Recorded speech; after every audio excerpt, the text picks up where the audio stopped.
Estou recebendo aqui o meu parceiro Billy Lima. Billy, prazer tê-lo aqui. Pintou o campeão, hein? 2-1 São Paulão, voltou. O campeão voltou. E outra, uma surpresa, Sal Grosso já está escalado para o próximo jogo. Isso é surpresa, não era para falar não, mas fazer o quê? O pessoal jogou Sal Grosso em todo o estádio do Morumbi. Aí foram perguntar pro Paulo Tuori, foi o Sal Grosso que ajudou ele? Sal Grosso? Tô trabalhando aqui, rapaz. Trabalhando faz um tempão e falar que foi Sal Grosso. Sal Grosso nada, foi trabalho mesmo, né, Billy? Tem que jogar bola. Sal Grosso não resolve nada não. Se você não jogar, meu filho, o time vai por água abaixo mesmo. Mas vamos falar bastante do São Paulo, viu? A gente vai começar, porque na noite desse domingo, no estádio Dorival de Brito, né? O Furacão bateu o Botafogo por 2-0, 2 gols do atacante Ederson, que é o artilheiro agora, né? E impediu, inclusive, que o time carioca retomasse o posto de líder do Brasileirão, que agora permanece com a Raposa. Com 31 pontos, o Cruzeiro fica a 2 do Botafogo, agora o vice-líder do Brasileirão. O Atlético Paranaense chega aos 27. Você está vendo imagens aí do Ederson, que é o artilheirinho. O Ederson, quem conhece o Ederson? Ninguém, só. Pois é, o Ederson, ele tem 24 anos, é a terceira passagem dele pelo Atlético Paranaense. E foi bem, porque esses 2 gols acabou ajudando o próprio Atlético Paranaense, que entrou no G4, tirando assim o Corinthians, que já está ótimo, porque se o Corinthians chegar também complica, e ajudando ainda mais o Cruzeiro a se manter como líder isolado do Brasileiro. Agora sim, não tem mais aquele risco de perder a liderança de um dia para a noite, o Cruzeiro é líder isolado, graças aos 2 gols marcados por esse menino que é muito bom de bola. Agora, o Cruzeiro arrebentando com 31 pontos, tem o melhor ataque da competição, 33 gols marcados, e vê o Cruzeiro fazendo uma campanha extraordinária. Agora eu vi o pessoal falando um pouco do Botafogo também, que o Botafogo está fazendo uma campanha também de dar inveja. Por quê? Porque o Botafogo tem uma situação muito diferente do Cruzeiro. Até o pessoal da imprensa mineira criticou muito o pessoal da imprensa do Rio, que disseram que o Botafogo está fazendo é histórico. Daí dizendo, esquecendo do que o Cruzeiro, aquela síndrome de ninguém olha pra gente, né? Mas a verdade é que o Botafogo, com salário atrasado, jogador que os caras não pagam jogadores há um tempão, uma situação terrível lá com o Engenhão interditado, Exato. E mesmo assim, segundo colocado, os caras jogando bola, profissionalismo lá em cima, né? Se não me falha a memória, Cruzeiro e Botafogo são as 2 equipes da Série A que menos perdeu no ano, na temporada.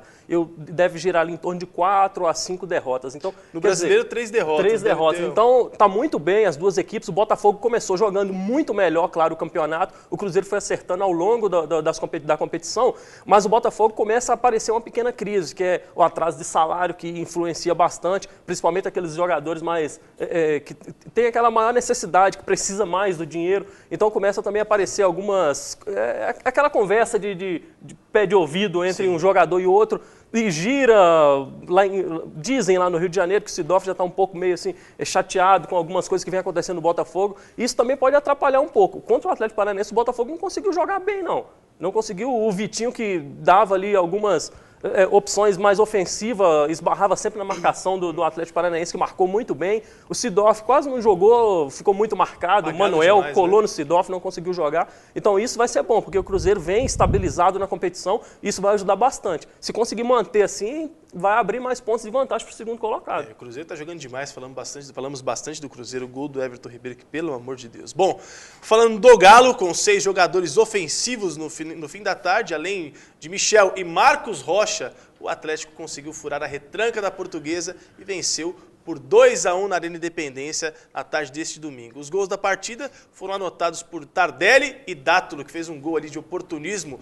Inclusive, o Atlético agora volta ao seu foco, inclusive, para a partida que vai acontecer agora de volta da Copa do Brasil contra o próprio Botafogo. É isso, né? Exato. Agora, só buscando informações de você aí, o Atlético sempre nessa, né? Toma um golzinho de Independência, vai buscar o resultado e fazendo o torcedor cada dia mais teste para cardíaco mesmo, né? Verdade. E 2 situações até curiosas, que o Atlético sai perdendo e vira o jogo. A Portuguesa, em 6 oportunidades, saiu ganhando e perdeu o jogo. Se a Portuguesa ganha esses 6 jogos que ela saiu vencendo, certamente estaria ali entre 5º e 6º colocado da competição. mas infelizmente não tem chance nenhuma de chegar lá em cima, e o Atlético aproveitou a fragilidade da Portuguesa, mesmo saindo perdendo, venceu o seu jogo, já que deu uma aliviada bastante ali para deixar a zona de rebaixamento, já está ali entre o 12º e 13º, então isso já vai ser uma força a mais, né, para manter o time ali fora daquela zona de rebaixamento, que é muito complicado.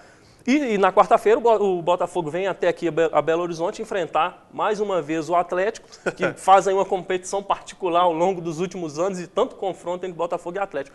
E o Atlético vai precisar jogar muito para poder vencer o Botafogo, porque o resultado lá foi um pouco O pessoal do sofá ali está pegando a camiseta agora, eu acredito de novo, né? Não, nós estamos muito felizes com o Atlético, inclusive, né? Que está fazendo com certeza melhorou, né? Melhorou. Resolveram acordar, graças a Deus, né? Espero que acorde não durma mais, né? Está todo mundo feliz aqui hoje, né? Porque o Didi Cruzeirense está feliz, a Taizinha, né? Maurício São Paulino, coisa boa, eu e Lu aqui, atleticanos, estamos felizes com todos os times, graças a Deus. Mas a verdade agora é que o Atlético vai ter que jogar muita bola para conseguir fazer 2-0 pelo menos aqui. Pelo menos, no e não Botafogo. tomar gols, né? Que é o importante, o principal é você não tomar gols, porque a cada gol tomado você tem que fazer 2, então é complicado. E o Atlético também vai voltar no domingo contra o Goiás, né, no Serra Dourada, pelo Campeonato Brasileiro. Seria bom também uma vitória lá, porque ajudaria bastante.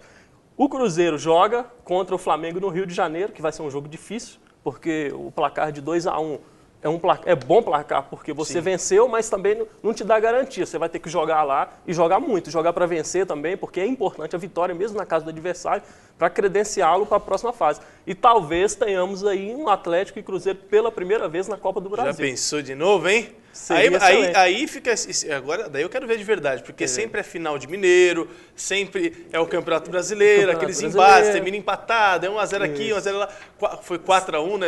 Seria inédito, foi 4-1 no primeiro... Agora seria um jogo mesmo para Campeonato Brasileiro, Copa do Brasil, que é Seria inédito esse jogo, até porque os dois nunca se enfrentaram nessa competição. Então seria bacana vê-lo os dois na próxima fase da Copa do Brasil. Eu acho interessante mesmo. Bom, falando ainda de Flamengo, a gente sabe que o Flamengo tem jogado muito no Mané Garrincha e a gente tem visto muitas confusões no Mané Garrincha.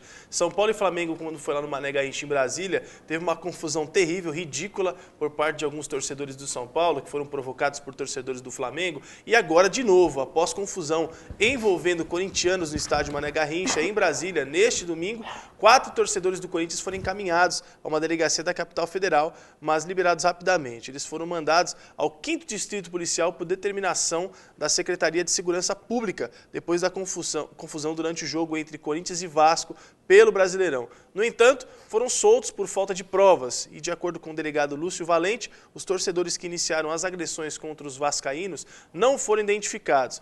Por causa da briga, os responsáveis pela segurança do estádio admitiram que podem fazer alterações nos procedimentos envolvendo torcidas uniformizadas. Isso é interessantíssimo, já não é a primeira vez, já deve ser a terceira vez que acontece brigas lá.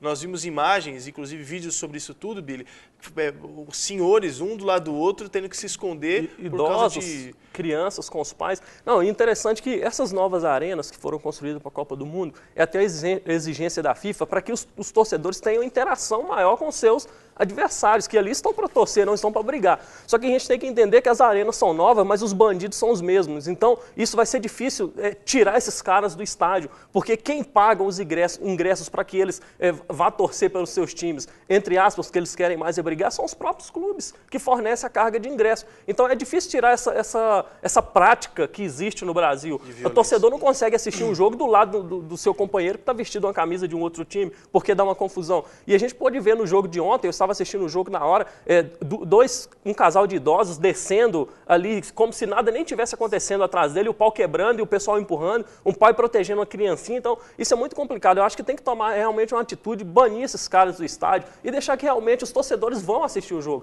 É a segunda ou a terceira vez que isso acontece já em Brasília. Eu acho que já tem que começar a olhar com um olhar um pouco diferente, a polícia ser mais enérgica e punir esses caras, não deixar entrar. Sim. Chegou com camisa organizada, não entra. Então você não é torcedor, você é bandido. E outra coisa, a gente tem uma tecnologia tão avançada, o Mané Garrincha tecnologia avançadíssima, televisões por todo lado, câmeras de segurança por todo lado. Você não pode liberar alguns torcedores por falta de provas. É só você colocar no replay da televisão, qualquer TV que estiver transmitindo, sendo ela Globo, Record, SBT, Rede Super, você pega lá o replay e na hora, é prova na hora, é flagrante. Prende na hora, rapaz. Enquanto não endurecer as leis, a gente pensa isso, acho que o Jean também pensa isso, a Luciana, enquanto não endurece lei contra esse tipo de atitude, libera o cara logo depois que o cara fez a briguinha dele. Isso tem que ser considerado como qualquer outro crime, em qualquer situação. Isso é perturbação da ordem pública, né? É violência, o indivíduo está realmente prejudicando aqueles que estão ali indo torcer. Então tem que punir, prender, para ver se o camarada aprende. Se não aprender, deixa preso lá um tempo. Exatamente. Teve duas cenas que eu vi, que um dos arruaceiros tomou o cacetete do policial e uma outra o cara estava com a barra de ferro que ele conseguiu arrancar não sei de onde no estádio.